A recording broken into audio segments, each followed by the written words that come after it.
Now, it's a horrible feeling, isn't it, when you discover that your bike has been stolen? And such is the experience of hundreds of thousands of people in the UK every year. And during lockdown, bike theft has soared further, with one insurance company saying that claims are up by nearly 50%. Well, that's why I'm here near Bristol, surrounded by stolen bikes, every one of them recovered by Avon and Somerset police, and joined by Inspector Steve Davies. Steve, thanks very much for joining us. So how big a problem is this? Morning, thank you.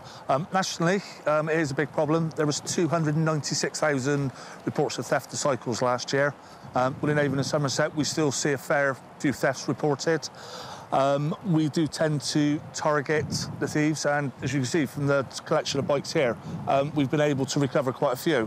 Yeah, there's a lot here, Steve. More than 100 have been recovered. But what are some of the challenges in reuniting these bikes with their owners? The biggest challenge we have is trying to identify, as you can see from the bikes here. They're very much, there's nothing unique about them. Nobody seems to either mark them under the police cycle marking scheme or record the serial numbers.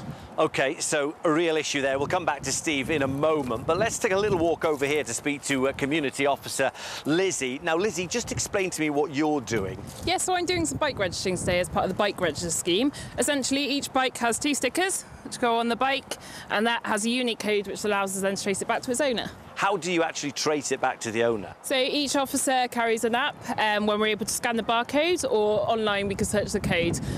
That gives us the details for the owner, so we can trace it back, and you can update your details online if you move address or anything like that. All right, Lizzie, thanks very much. You're doing a great job. And by the way, if you think that one of your bikes might be having a little holiday here at the Police Training Centre near Bristol, then you can see them listed online. They're on Avon and Somerset Police's website. So, look, Steve, I mean, what measures then can our viewers take to try and avoid their bikes being stolen?